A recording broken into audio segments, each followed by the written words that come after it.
Hi everyone, it's Ren'ee with Beginners Tarot. So I would like to thank you all for being here and for watching. And we're getting ready to consecrate our decks. And so you should have the first 7 cards pulled out and then also just kind of slide it back in here with the full deck. And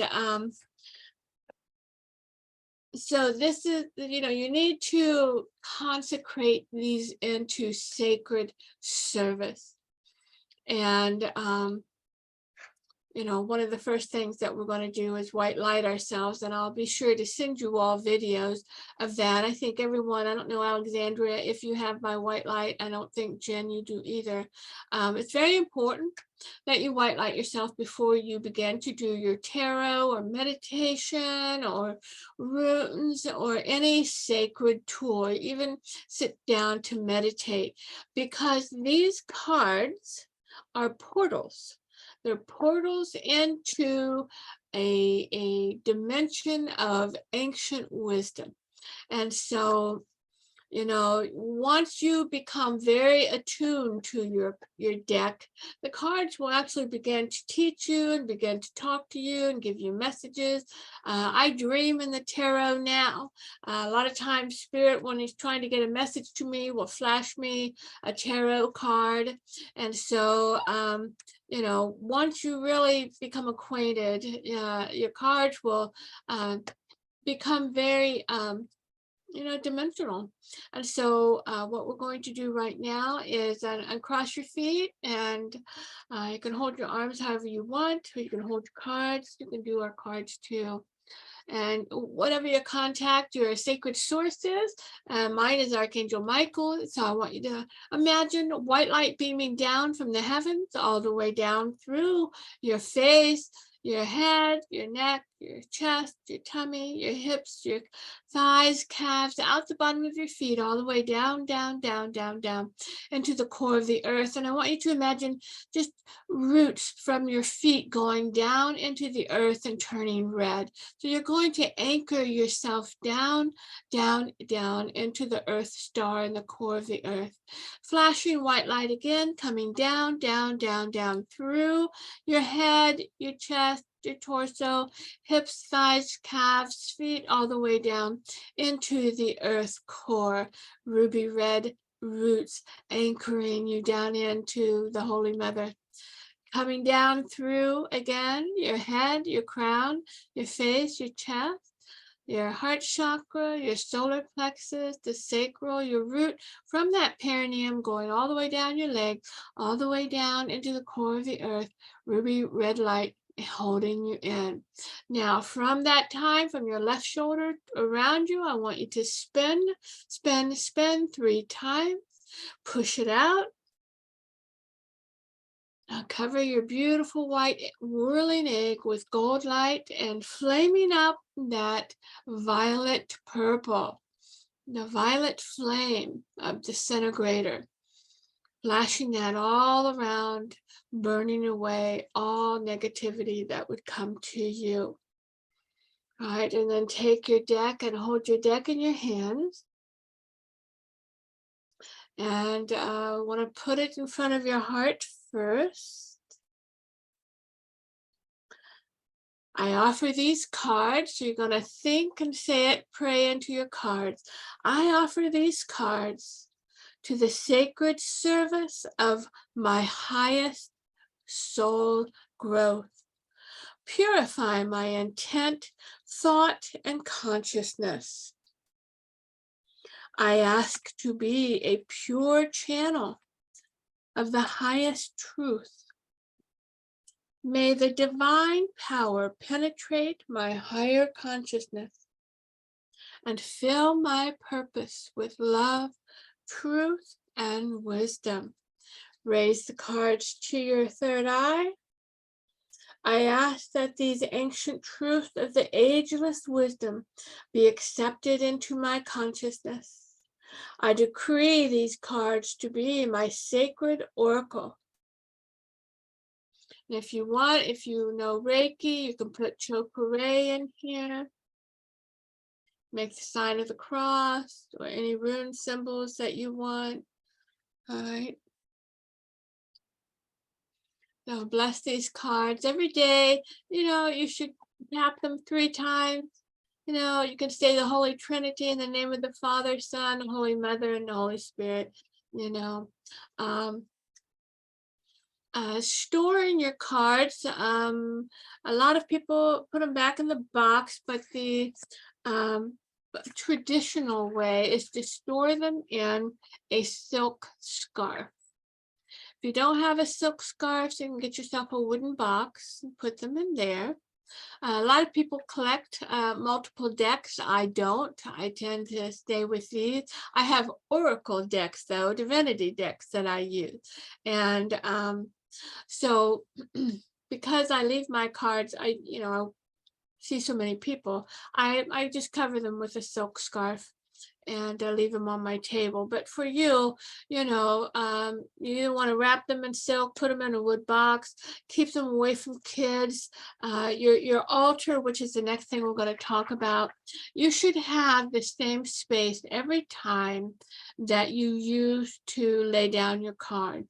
And the reason you want to do that is because you gather, it's called ectoplasm, and you gather energy in that spot. And so the area that you're going to be doing your studying and your reading, you should consecrate that into a holy space, a sacred space. And you can do that by simply doing a prayer of some sort, but dedicating that space to sacred study and to sacred use. Attempt to use the same space every day. And wood table is best, or glass. Wood holds energy. I do know when I run my hands over my wood reading table, it is pulsing with energy. You can create an altar, you can have a candle, you can have statues, you can have all sorts of things. I do want you to keep a notebook. And so you might as well just get yourself a binder that you can start keeping notes as you study. Before you begin your study, you need to white light yourself, which I'll send the video, but you can do it quicker than that. Once you get used to doing it, you can just flash that down, spin it around you, pour it and flash the flame, and you're done. Make sure, please, that you do white light yourself. And here I have your prayer of intention. I decree this space to be a sacred vortex of spiritual energy, truth, and protection. So that's on one of the papers I did send you.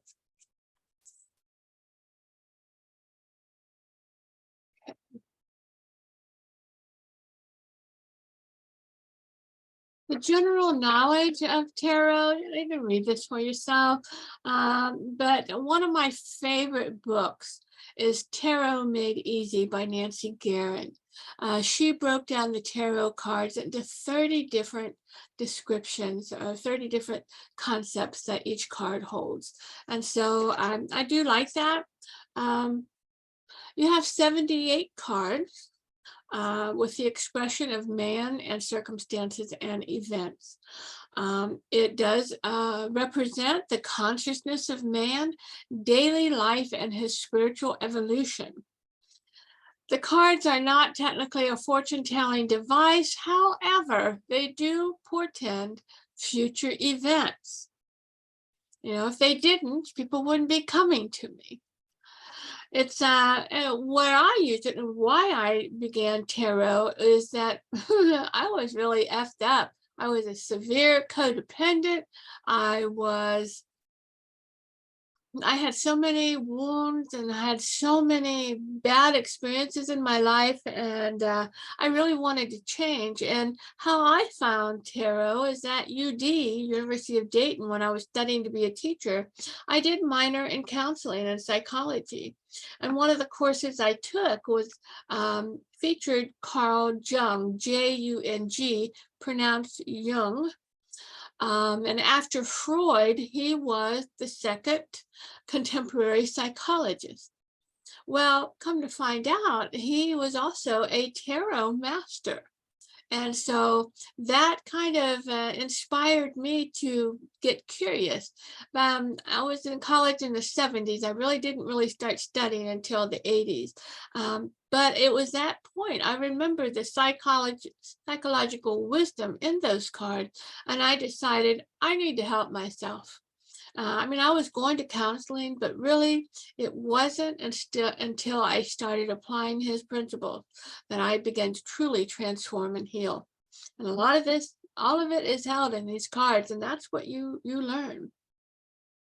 You learn the ancient wisdom too. You learn the traditional wisdom. You learn the gypsy wisdom.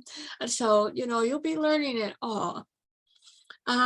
Most of the time people want to learn tarot. It gives them a sense of power and empowerment to know what's coming. And believe me, a lot of times if you know what's coming, you still cannot stop it. And so it just depends on the circumstances.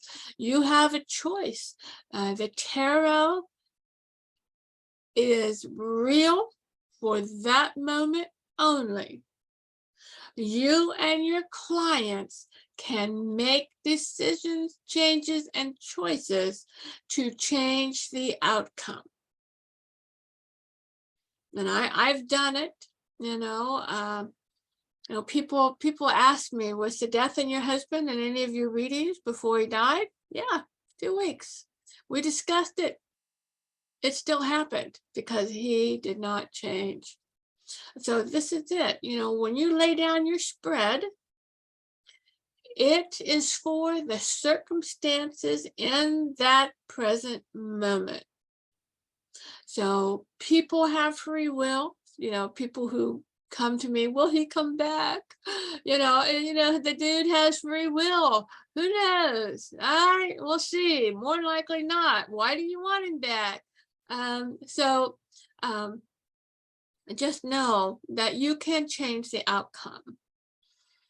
So basically, most of us want to learn the tarot because of freedom from suffering. And it gives us a head up, when something negative is coming. There's 22 major arcanas, and that's what you're going to learn the first month. And then after that, there's 56 minors, which involve pretty much daily life. The Fool stands apart. He's not considered as part of the 22 cards. The Fool represents God. So it's God experiencing itself and human life through the rest of the cards. The first 11 cards are looking outward. They're considered archetypes. The middle section, the second octave, is introspection and spiritual development. And the last octaves are maturity, self-knowledge, psychological transformation, and it's all here on the paper that I gave you. For most of the part, the cards are positive. There are 13 shadow cards, and they're basically all swords. So we'll learn the shadows and the upright position. I personally do not do reversed in my own readings because I'm a control freak and I keep those cards all upright. But I still know when, let's say, the Fool comes with the Tower, I know, I need to be careful. Okay, so you'll learn it according to what is beside the cards. Okay, so let's get ready with the first card. So this one is Rider Waite, and this one is my herbal deck. They all come in with pretty much the same pictures. The colors may differ, and we'll go through the colors and symbols in a little bit. On your papers, up here, you'll see main words. Those are the only thing you need to remember right now. All right, just start a small force of memorization. I do suggest that you take about 20 minutes a day, 20 to 30 minutes a day to study your cards. The first octave can be done one card per day. That way you don't get overwhelmed. And I'm going to share your screen here in a minute. There we go. All right, this is your journal. And for each card, I would like to see you begin to journal and answer these questions. For instance, the Fool is the beginning of anything. He's absolutely ignorant. He's like a baby. He has no experience in the situation. He has no knowledge of the situation. So he represents a new beginning. So, Spirit gives me words using the first letters. So it's new first. He's the first at everything. He's also fearless because he doesn't even know to be afraid. He's also a person of faith. And some examples of him, one we know, Mr. Bean, Peter Pan, the Joker, the Holy Idiot, the Trickster. Also, I think Native Americans have one. It's called the Contrary, where he does everything backwards. But he's also the Fool. And so let's answer a couple of these questions. What is the current foreground? Foreground is right up front. So the foreground in this is he's getting ready to walk off that cliff. This is what I'm saying. He doesn't have any knowledge where he's, okay, I'm gonna walk off the cliff. Is it gonna hurt? Am I gonna fly? Am I gonna sprout rings? Is it gonna be an invisible bridge? He's totally clueless. And so the foreground is that white dog. White in the cards usually symbolizes spirit, God. Yellow is creativity. And so in his background is yellow, which is inspiration. He's going to be inspired. So this way it'll get you going on, what's in front of the card. A lot of times, see, I'm just looking at this right away and I see he's holding a white rose. Very interesting. A lot of times I'll look at cards and I've looked at them forever and ever, and then a symbol or a color or whatever pops out at me. I'm like, wow, I never noticed he was holding a white rose before. So the white rose, of course, is God's wisdom. And so God, because this poor little creature is so innocent, he is protected by the holy.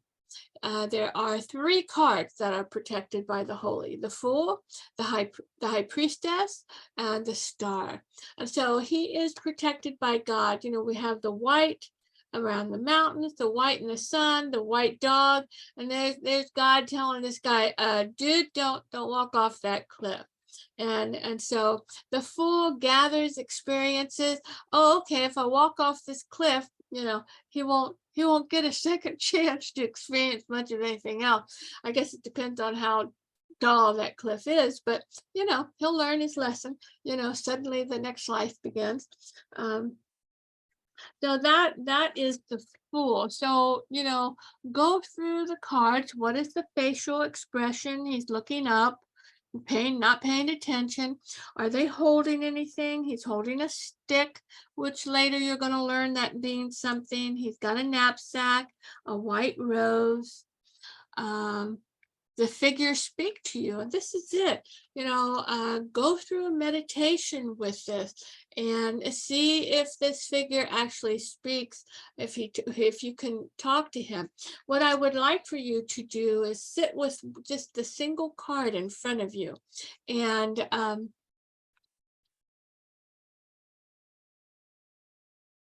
enter the portal. So you're going to enter the Fool's dimension. And you're going to say, hey, dude, I want to talk to you a minute before you walk off that cliff. My name's Ren'ee, and, we're here to learn something. But I'm not that smart, but I'm here to tell you, you probably shouldn't walk off that cliff. And so, you develop a conversation with them and see if he talks back to you. And then so begin to answer the rest of the question. And so the Fool, whenever you get him in a reading, no matter what you are reading about, it might be your career, which you have done for many years. It might be a love. It might be anything that you think you're experiencing. But when you get the Fool, what they're telling you, oh, well, you're going to have an experience you've never done before. And so this is a brand new idea, a brand new spin. Or let's say you're at work and all of a sudden you start getting the Fool and the Three of Wands. The Fool is going to tell you with that Three of Wands that they're going to bring in a whole new software for you to learn. And you're like, oh, great, man. I have to learn something else all over again. And so the Fool, no matter what you've been doing it's going to put it to you. You've never done it before. And he is divinely protected. He is the first seed of consciousness. And really, he's not even conscious. He's a baby. He's unaware. He's unawakened. And so he'll learn that fire is hot or water is wet, but he's not really consciousness. It is a God force in a reading. Because God is experiencing itself through humanity and the life experiences on earth. Just like a baby, they're self-absorbed. It's a first-time experience. They're in it for them. What is this about? What is it going to do? Is it going to help me? Is it going to hurt me? It is a new idea, a new seed, a new aha moment, a revelation. So old rules no longer apply. It's going to be a whole new set of rules. And also it's to remind you, do you need to break away from your old patterns of thinking? It's the in-between, and I call this the space between stories too. This is when we want to run away, but we have no idea to what. And we're not enjoying the experience that we're having, and we just, oh my God, just get me out of it. That would be the Fool. He doesn't know what he wants, how he wants, what he wants. He just wants something new. The Fool is also very detached. He doesn't cling to anything. He follows his heart. He's open to change. He loves the natural world. He doesn't have doubts or fears or worries. He doesn't even know to do that. I like there's a Bible verse that the Lord is my shepherd, I shall not want. He's complete in faith. And so he is divinely protected on his journey on earth. And that's the thing, when you get him in a reading, just know that it's going to be a new experience of some kind that you probably have never experienced. And it's going to give you a new idea or new wisdom or new knowledge or, okay, well, that was different. All right. So that's the Fool for you. Now, I consider one of the most powerful cards in the deck is the Magician. From the experience of the Fool putting his hand in water or fire, the Magician learns his things.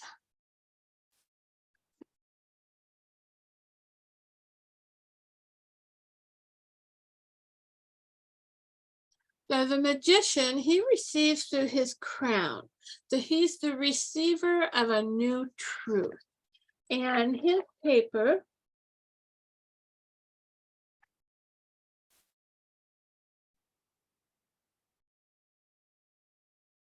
now, that Magician, I may have sent you the long version. Like I said, the only thing you need to worry about is this line right here. He is co-creation. Remember, the Fool is God. And then God gave the Fool a seed an awareness. Okay, fire is hot. And so the magician is going to go, oh, okay, now I can cook. Now I can keep warm. And so, the magician learns. He learns through the fool's experience. So that causes him to be a co-creator. It is connection to spirit. The magician will connect to his higher self or to God. He is self-conscious. It's pretty much about himself. He's self-aware. He's awakening. He is all about communion. He is the great manifester, and he's very concentrated on what he does. He is the creative. He uses creativity to receive his goals. He communicates. He's considered, his old ancient name is the namer. I name it, therefore it is. And then he loves ceremony. And he's also big on communication, communion, consciousness, creator, concentration, ceremony, commitment, confidence, confidential, and cloistered. The magician never tells anyone what he's doing. He keeps himself to himself. Now, he is the receiver of truth, or the receiver of the inspiration, receiver of the wisdom. He co-creates. He works with his guides, and he works with God. He's the self-consciousness. This is where the great I am is born in a human. I am aware. Therefore, I am. Connection is an alignment with the highest truth. Now, there are magicians who are dark magicians. They align with themselves. They align with the darker shadow side. The white magician will align with the holy. But it's alignment with the highest truth. Communion, he listens and connects to his highest guidance. So he spends time in meditation. Concentration, he's very focused on what he wants. He's harnessed. He's very centered on his goals. Creativity, he uses the aces and he uses the tens as sacred tools to develop his goals. Communication, he is the namer. So he's the one who will say, I am this and I am that, or I am not this. Ceremony, he does sacred ritual. So the big question that he asks you is, what do you want? So he is the great manifester. He begins the journey into empowerment and manifesting, which is great magic. So on this page, I break down each one of them. He's definitely a male or female. He's a person of power. He is solitary. He does not party. He does not go to gatherings. He is a solo practitioner. He keeps his wisdom to himself. And so one of the first things, if you want to go deeper into these pages, one of the first things he's going to ask you, what do you want? And you find that through what is missing in your life. He's an extremely honest being, which means the absence of deception. This means with yourself and others. He also is a practitioner of discernment. He spends time alone to meditate. He is a loner, chooses to be still, secretive, and local. He's non-sharing. He practices discernment and doesn't, keeps himself away from people who do not serve his highest good. And so this also, the pages go into the magic and the shadow side, which is the unhealed ego. And this is where you get the bad magician. Just like, it is a witch who's casting spells to do harm to other people. So that would be a shadow magician, or he's so egoic. Through me, I am the only one that you can get this wisdom. So that's what he will do. He will be the guru that wants power or greed. So whenever you get the magician in a reading, one of the first things he will tell you is that you need to manifest, that you have the power of manifesting, that you need to do your affirmations. And I do have that in the sheet. And your affirmations are, today I give thanks for. Simple as that. Today and the now, I give thanks for. And you want to use the words I am as much as possible. That is his power. I am. I am. I am prosperous. I am loved. I am loving. I am abundant. You want to phrase it in present moment as much as possible. Avoid the words want. Dedicating means future. You want it now. I am. I'm not dedicating anything. I am whatever you want to be. So that's the magician. You get him in a reading, really, really easy. You are to do your affirmations. You're to focus on your affirmations. You are to say your affirmations out loud. You can do ceremony around those affirmations. It's time for you to power up and understand the energy of the law of attraction. And that is his big power.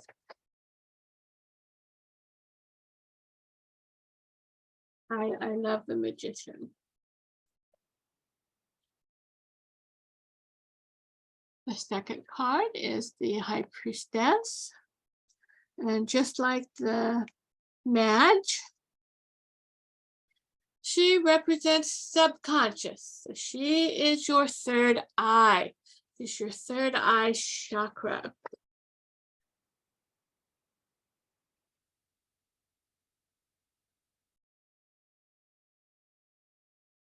All right, so this is her here.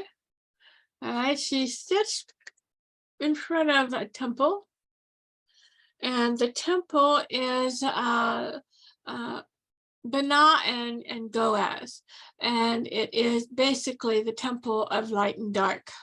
And knowing she always has to choose between the two, and for most of her decisions that come from her intuition, the decision is a bit of a gray decision. And so she rules the third eye. So she is the subconscious. She's the vision holder. She rules the Akashic records, which sit right here on your crown chakra. See where the moon is on her head. All right, the U, that's called the Yod, and it is the connector to the holy. It is a holy vessel. And the moon and the other card is Morgan Greer. I like Morgan Greer too. So the moon serves as the Yod. And those of you who are in Reiki with me, you've heard me talk about, we have 3 third eyes, the Ajna, the still point, and the Yod. And so the Yod is shaped just like that. It's shaped like a horseshoe. It is the vessel that holds wisdom, that connects her to the holy. She is a spiritual teacher. She's not so much good at mothering. She lets the Empress take care of that. She shares her wisdom. Pretty much everything she learns, she likes to share once it has been integrated. She's going to tell you something. So she's here. She's like, hey, you're missing this. You need to meditate. You need to ponder. You need to listen. You need to listen to your guides. I've been trying to talk to you for days now. Whatever you're doing is not good. Or whatever you're doing, oh, he's the one. And so you look to the cards after her in your reading. And those cards will tell you what she is wanting you to know. She is a psychic, and she rules all the clairs.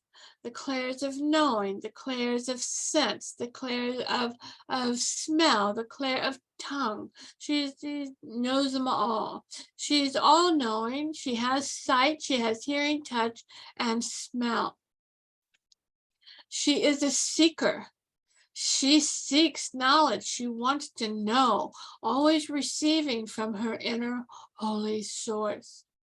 She is self-knowing, learns to trust her insight. And this is one of the first lessons in the tarot, is trusting your intuition. When you get those psychic pops, do you write them down? You should write them down with a date and then see if they come true. It's learning to trust that nudge and how it comes to you. For instance, I was explaining to someone today about dreams. The High Priestess also rules dream time because she's the subconscious. And so in the dreams, this girl said, she goes, I was dreaming one dream, and then all of a sudden this other dream just came in my face and began. That is a psychic dream. That is I call it a dream punch from spirit. That dream you need to pay attention to. I mean, a lot of times I'll be dreaming along, whatever, in this fluid space. All of a sudden, this face will just come in. Or, in my early years, this bear would just come in and start talking to me. Those are the dreams you really need to pay attention to. And so she learns what is valid and what isn't. She learns, that when spirit speaks to you, it speaks through the right side of your face. Those who are dead speak to the left side of your face. The darkness usually slithers up your back. And that's when you'll stiffen up, you'll bring those shoulders back, you'll get a shiver or whatever. So she learns all about the ancient wisdom. She is an astrologer. She's a moon follower. Like I said, she studies everything she can get her hands on. That's why she holds the book of the Torah, which is the book of knowledge. She is subconscious, so she honors that intuition. She listens to it. She is single. She and the Magi are single, but they partner for ritual or pleasure only. They do not take marriage partners. Now, when the Magi and the High Priestess take marriage partners, then they become the Emperor and the Empress. She will say, what do you need to know? The Magi will say, what do you want? She will say, what do you want to know? And she'll tell you to sit in meditation. So on her paper, the third eye teacher, and she will tell you something. And she's the visionary. She meditates and she receives vision. She's self-knowing and self-contained. She, once again, does not share her vision. Kind of like Stevie Nicks, keep your vision to yourself. She's unmarried. She is a virgin until she plays for pleasure. Now, sometimes the High Priestesses will have children, but they're not necessarily all that mothering. This is where you get a little bit of a detachment. She will teach her children to be independent. She's the moon goddess. She will follow that moon, and she understands astrology. She is considered the papess, which is the female pope on earth, which there used to be many female papesses in ancient time. She's the forever student, continual seeker, gatherer of wisdom, and vessel of knowledge. She is a healer. Most of the time, your high priestesses will be Reiki or pranic healing or quantum touch, or they'll have some sort of energy healing system with them. She spends a lot of time in meditation. She'll be one to do a vision board. She will know her astrology chart. So, whenever you get her in your readings, she's going to tell you, for instance, if you get the High Priestess and the Moon in the reading, she's going to tell you the answer you seek is in the Moon phase coming, or you need to look at the Moon and what house it's in your chart. And so, she will give you wisdom in your reading. So you look to the cards that are around her, and you also sit in meditation. And on the pages I gave you, it talks about ceremony that she does and how to do ceremony. So all that is in there. The magician is the first male. She is the first female in the tarot. Although, the match can be male or female, and she can be male or female. This depends on the person. So when you get her in a reading, she's going to say, what do you need to know? Sit with me. Let's sit in meditation and let's learn. Now, when she becomes married, she becomes the Empress. And once again, the colors are very similar. On both of these, the Empress is pregnant. So that tells you that she is fertile. So the Empress, her code is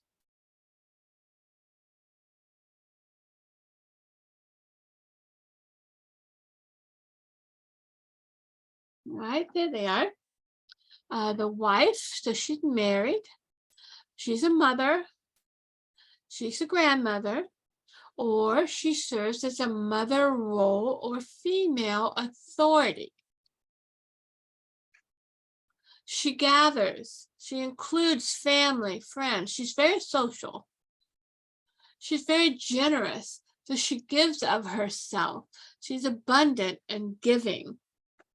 Betty Crocker, Martha Stewart, these are all Jackie Onassis. These are all symbols of the Empress, Mother Nature. She gains. Now, this is where she comes in your reading. So you're going to have to ask yourself, is it your mother or your grandmother? Is it you as a mother? But most of the time, she's going to tell you you need to mother yourself.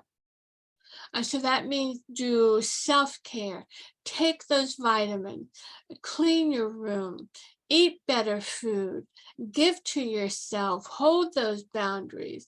She's going to tell you to be your own inner mother, which I do have on your paper. A lot of people, I had a nasty mother, so I didn't even realize what a mother was supposed to do, a good mother was supposed to do. Basically, she's going to tell you you need to love yourself, respect yourself, honor yourself, hold those boundaries. How do you nurture yourself on a daily basis? What is your hygiene? What is your self-care? Do you brush your hair, brush your teeth every day? Are you taking good care of yourself? Do you keep your bedroom clean? The first thing, when a goddess gets depressed, one of the first places it shows up is in her bedroom.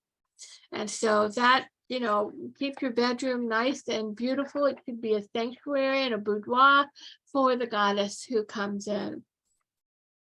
She is a wife. And so are you a good lover? Are you taking good care of your partner?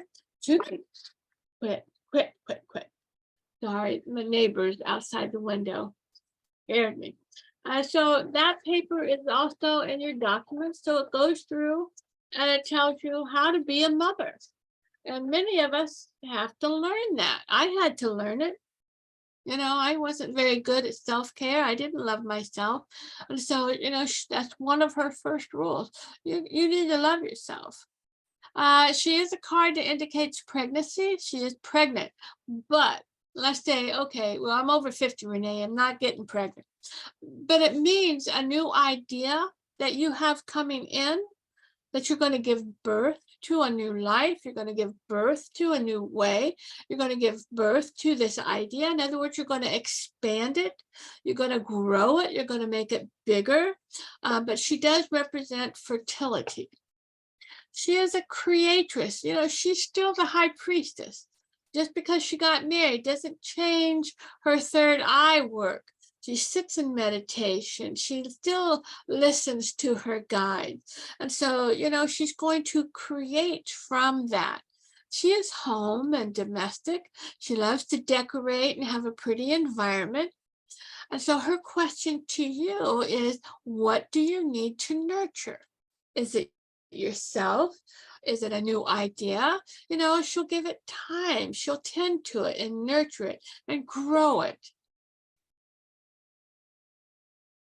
Now, when you get her in a reading, it's number one, look to self. Is there something you need to be doing for self? Number two, could it be mother or grandmother or even sister around you? Anybody that has a strong female presence in your life who does nurture you and take care of you.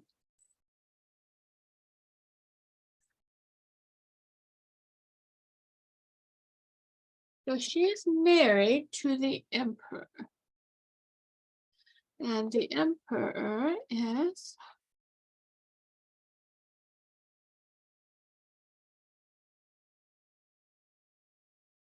right here. He's the husband. He's the dad. He's the director. He's your father. He's the doer. He doesn't sit. If he sits, he's analyzing and thinking and planning and plotting and strategizing. He's a disciplinarian. You need to do this, you need to do that, you need to stay on budget, you need to, park your car under that light. Defense, protect yourself, girl. Don't you let them talk to you like that. He's dignity, self-esteem, and worth. This is what daddies give their daughters. They teach us how to honor ourselves and love ourselves, respect ourselves. They raise the sons to be men with code of honors. He's all about the boundaries. So he's going to teach you how to draw boundaries and how to, protect yourself, keep out the negativity. He's definitely, the high priestess is the third eye. The Empress is the heart. He's all about, okay, enough of this emotion. We need the brain now. We need the mental. He's going to be very orderly, reasonable, and there's going to be power and practicality. So he's going to, not going to be much emotion. So he's disciplined, he's all about taking care of his kingdom. So whenever you get him in a reading, he's going to be your dad saying, do you lock your door? Do you have everything lined up? Do you have everything you need to go get this done? He will tell you, what is your foundation? What do you need to lay for your foundation? He's the number 4. So he is the square. He's the space holder. He involves spaces and kingdoms and rooms and houses. And so he's going to say, what is your foundation? So what are your priorities? What are your corners? So, one of the corners that should be, self-awareness, self-protection, spirituality, and, money and jobs. So he's all about that stability and security. He is controlling. He's going to say you need to pay your budget on time. You need that insurance. Don't be doing that. He's that inner critic voice. What are you doing? Don't be doing that. Don't be doing that. He's also very practical. Like I said, he's not very emotional. He's a protector. And he rules your finances. He's going to tell you, girl, you need to save some money. What are your 4 corners or priorities of your foundation of life? What are your values? What do you believe in? What is important to you? So my dad left when I was 4, so I didn't really have any idea what daddy did in life. And so I had to do research and study, and this is what you're getting. You're getting my research and study, and this is once again Carl Jungian principle. It's called the anima and the anime and the anima is what it is. And it's your inner father, mother, parent. When you become your father, mother, you are now in self-awareness and self-authority. And we'll get into that in just a minute. So when you get daddy in your deck, he's here. He could be your daddy or your grandpa or your husband. And so it could be something about him and his responsibilities and his duties that you see here on this list. But it could, most of the time it's about you. So when I get the Emperor in my cards, he is a married man and I'm single. And I, just recently put a profile back on. And so, one of the first cards I got up was the Emperor and, a court card. And I'm like, oh crap, there's a married man trying to pawn himself off being single. And sure enough, I discovered that today. And I'm like, what a brat. So a lot of times I'm warned, those of you who are trying to date, maybe online, if you get the Emperor, the dude might be married.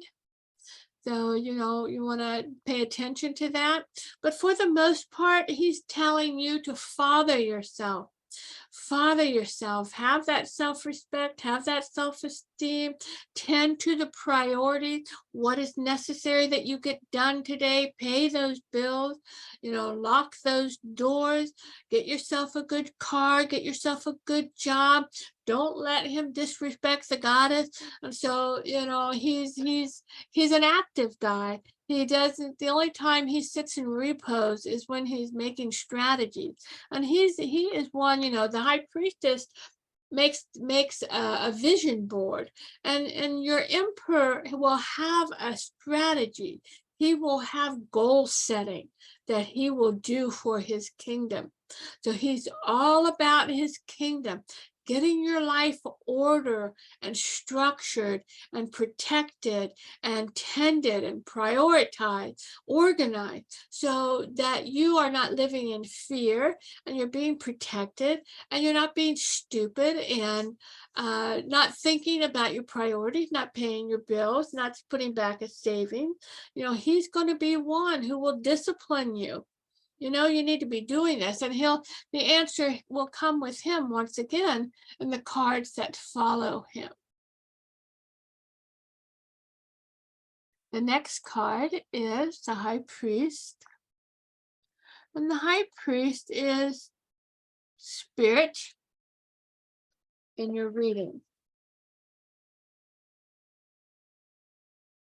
He's all about, he points up, he's all about heaven. Wait a minute, okay, it's nice to have that law of attraction and that vision board and, let's get married and have a family and let's organize it all on earth. But the High Priestess says, we're forgetting something. What about God? So when you get the High Priest in your reading, he's going to say, what religion are you? What is your God source? For the most part, he rules traditional religion. But in my case, I also know he rules gathering for spirit, gathering for wisdom. And so this is the reason why I started holding Goddess on Fire classes again. Because I kept getting the High Priest and the Empress, and they gather. And I'm like, okay, he wants me to gather again for wisdom sharing. He is the spiritual truth giver. He understands spiritual laws. For instance, the law of attraction. What you think comes to you. The law of polarity. For everything, there is a light and a dark, a shadow and a bright. He is your self-critic, and he seeks to judge or punish. You're like, what are you doing? That married man was really cute, Perhaps maybe one time in my life I would have entertained it, but I'm just like, nope, I'm not doing that anymore. You know, so he's your higher voice of truth. He's your inner consciousness. He's going to say, you know, wait a minute, we need to think about this. What do you mean? What are you doing judging that person? You need to look at yourself, girl. Judges. He has morals. He's going to say, this is good, this is bad, this is wrong, this is right, this is dark, this is light. He's a spiritual consciousness, and he will always tell you, you need to take the high road. You may have conflict with that 5 of Wands. If you get that next to the high priest, he's going to say, you're gonna have conflict, but you need to be the bigger person. You need to take the higher road. He is a gatherer, so he will rule church or gatherings or spiritual community and fellowship. He loves that kind of stuff. He likes to be seen. He likes to be out in front. So he's going to ask you, what do you believe in? What is your God source?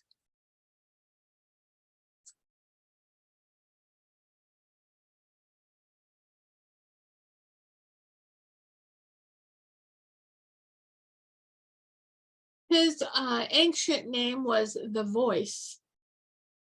And that is your critical, that little voice in there, that is your critic. He's going to tell you we need an altar, we need a sacred space, we need to gather, we need to send out light and love, use protection. He's going to be the one we need to protect ourselves. Heads up, you know, the devil slithers. So he'll be one to come in with a warning.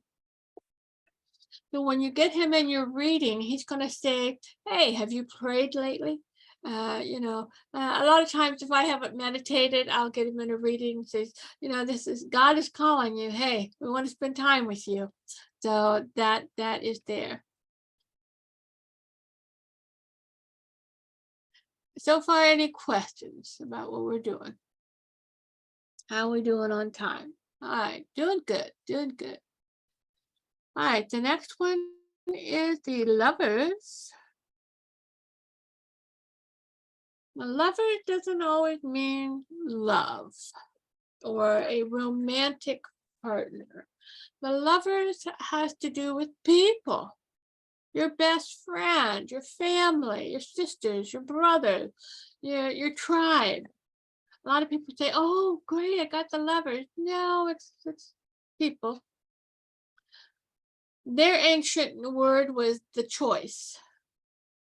And the Lovers are here to remind you there's always light and dark. For this is your polarity card. The choice of opposites, vice or virtue. Many times you'll have to choose something. They bring you 2 men, you have to choose one, or he gets 2 women, he has to choose one. One is a bit of a bad boy, the other one's really nice, but he's boring. You know, so you're going to have to make a choice there. And so the Lovers will bring you many times, especially if it is about romance, you're going to have to choose between 2 people. Companion, these are your best friends, kindred spirits, or you're going to join a group, some kindred spirits, like some sort of spiritual community or a group, crocheting group or gardening group or something like that. People of like mind. Self-authority. Now this is what most people don't understand about this card. This is a Jungian psychology right here. And to me, this card is probably the most powerful card in the deck as far as you becoming empowered. You become your own father. You become your own mother. Self-authority, becoming self-actualized, becoming sovereign, which is a cure for codependency. Once you become sovereign, you will not look to the outside for any influence or authority ever again. This card fixed my life. When you're a male on the right side, female on the left. That's in healing. Men do damage on the right side of the body, women do damage on the left side of the body. So lack of self-love hits your left breast. Men damage hit your right breast. But in psychology, it is the union of the sun and moon and male and female, father, mother, one. And this concept, you've heard me talk about it in my Goddess on Fire group. It's just one powerful, powerful victory for yourself if you can manage that. It is a card of true love, divine love, especially if you get it with the Two of Cups. But it mainly means family and friends. And so it's also, what do you want? Do you want a relationship? What kind of relationship? Do you want to get married? You just want to have a companion. You just want to have a buddy. Who are your tribe? Who do you want? Do you need to get a whole group of new friends? So the Lovers will bring you choices, and you'll usually be combined with the twos on that. He'll bring companions or beloveds or family or kindred spirits.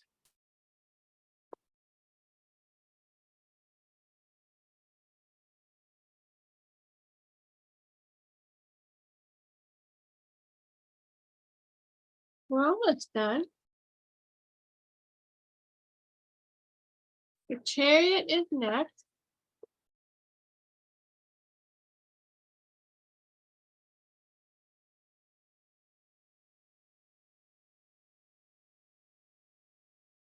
The Chariot is a card that took me a while to really understand. For number one, it can mean your car, your vehicle.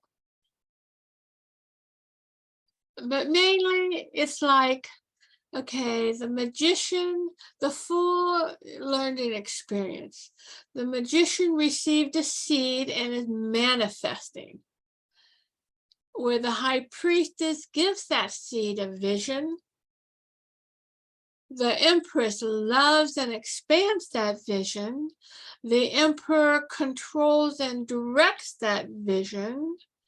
The high priest will say, remember to be grateful to the holy.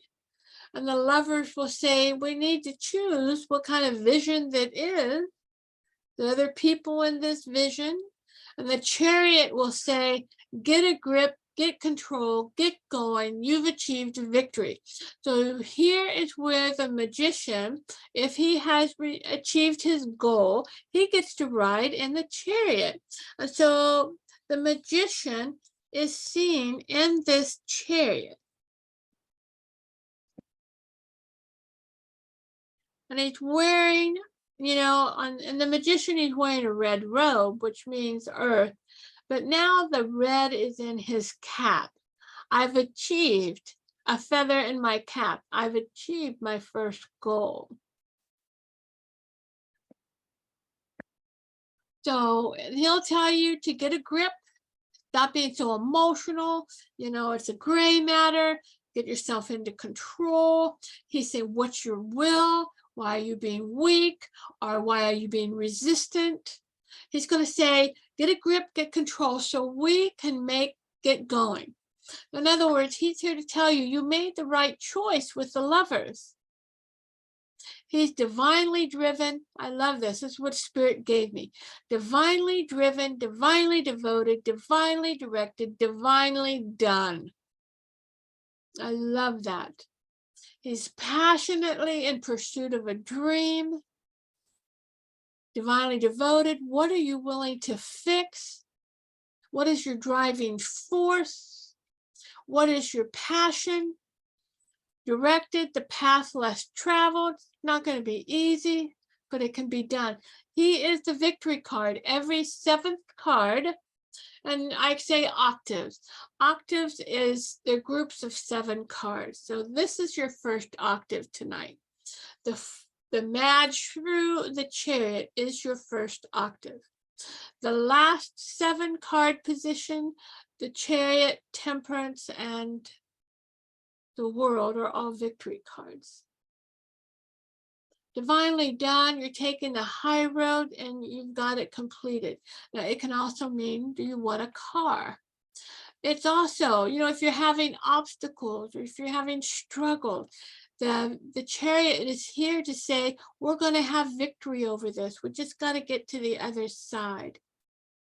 Who gets to ride in that Chariot? So a lot of times, when we get to the court cards, you will choose the court card to represent yourself. Many times I'm the High Priestess because they're telling me, we've got a new seed coming in, get ready to teach something new, get ready to teach again. But I'm also the Queen of Cups. That's my Cancer. She's a Cancer, Pisces, Scorpio. And so who gets to ride in that Chariot? So you'll probably see a court card around.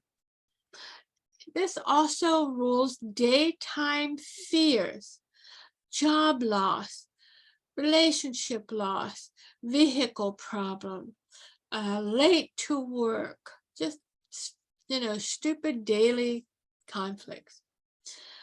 He'll also say what needs to be brought into balance or into control. Now, you get this with one of the cards represents pot smoking and drugs, and that's the 5 of Cups, or depression. So if you get that card with the Chariot, it's going to tell you you're smoking too much. You need to cut it back. Or you're drinking too much. You need to cut back. So the Chariot is a victory card over minor obstacles. And you've achieved a goal of some sort, or you're getting a new car.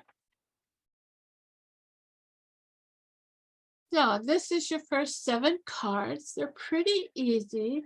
These are considered archetypes because it has to do with the personality of humankind.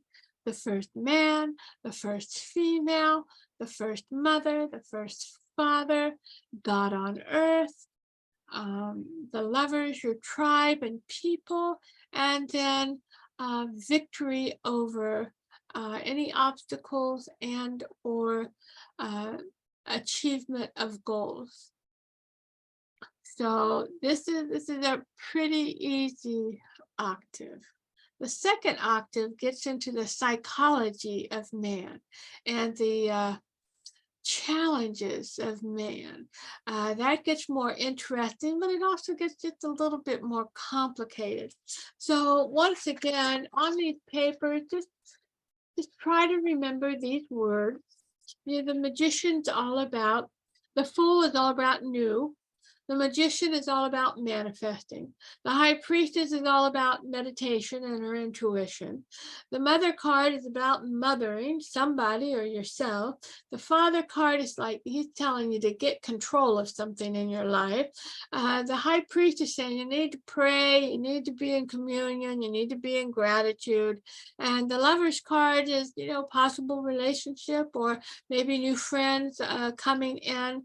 And the Chariot just simply represents a vehicle or victory over a goal. So, keep it simple in the beginning. And then when we get to that 3rd month, then everything starts to deepen and we start seeing cards with other cards means what. And so that's when things can get a little complicated and you've got to decide what to choose. You okay, Nicole? Too much information.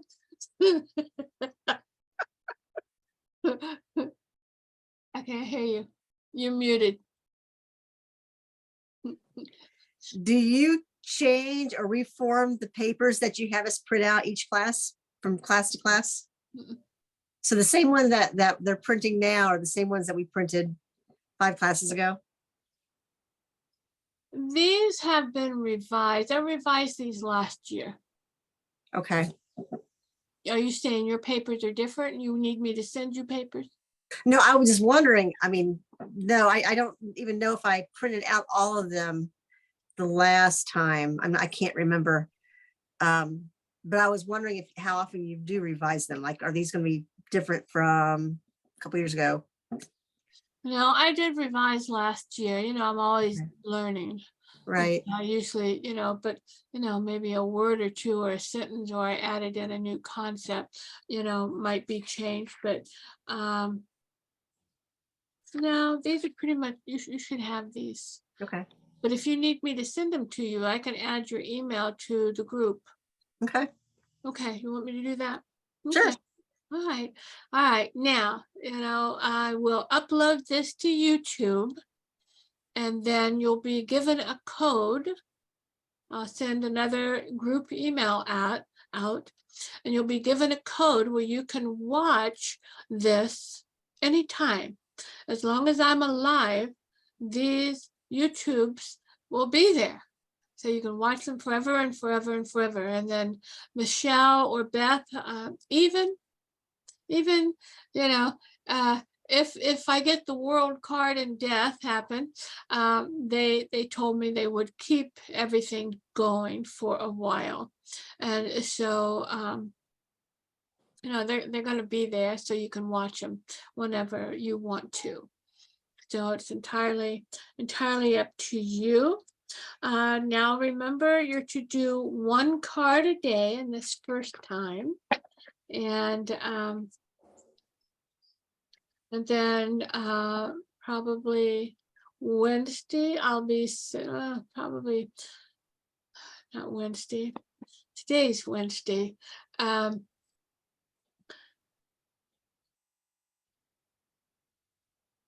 Probably Monday, I'll be sending out the second octave. So you'll have it. Now, remember, next week we're not meeting, but I'm still going to be doing a video. So if you want to join me, you can. You just need to let me know. So I'll be here at 6:30 instead of 1 in the morning. All right, and you'll miss the whole thing. So if you want to be on the live Zoom, you can. This way you're not so overwhelmed. We tried doing it once a week, and people started dropping like flies, and so I'm like, okay, I'll give you 2 weeks, but I am still going to be sending you new material, and that way we don't get too behind, and you can study at your leisure and your will. So don't hesitate. Any questions you have, do not hesitate to either ask in Tarot group, which you all were sent an invitation today.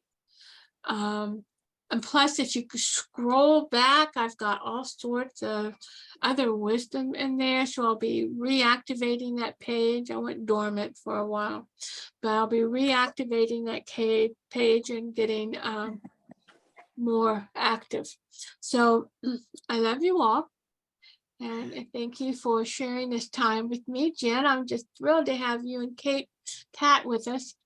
Are you still there, or have you gone? No, I'm here.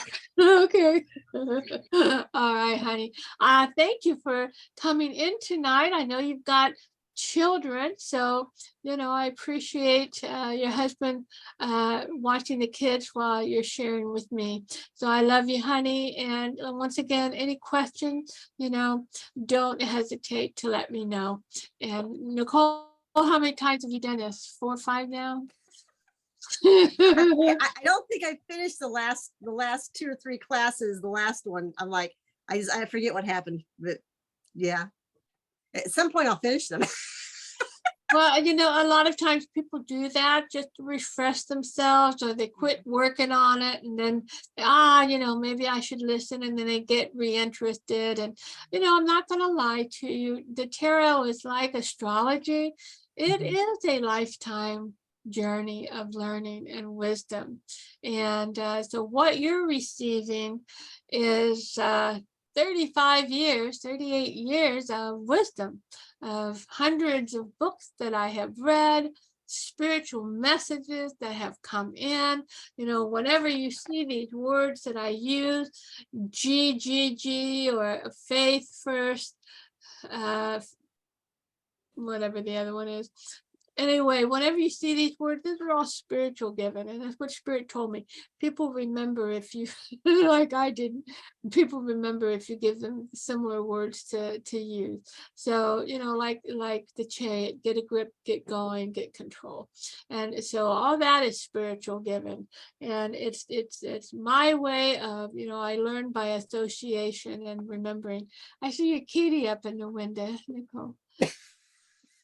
And Yeah, Nicole, how many they- horses? How many they all- horses you have now?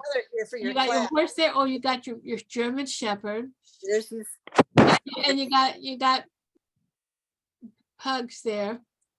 He's cute. How many horses you got in the barn? What'd you do? they're two. Yeah, I gotta prove to you that I have horses, right? There's some, Huh? I have to prove to you I have horses. I live on a farm. It's a myth. It is a myth. I swear. There's some of Girlie's I've known you ribbons. for 20 years, and I've still yet to see this farm. I'm just telling you, you've been lying to me all along. Oh shit! I should have.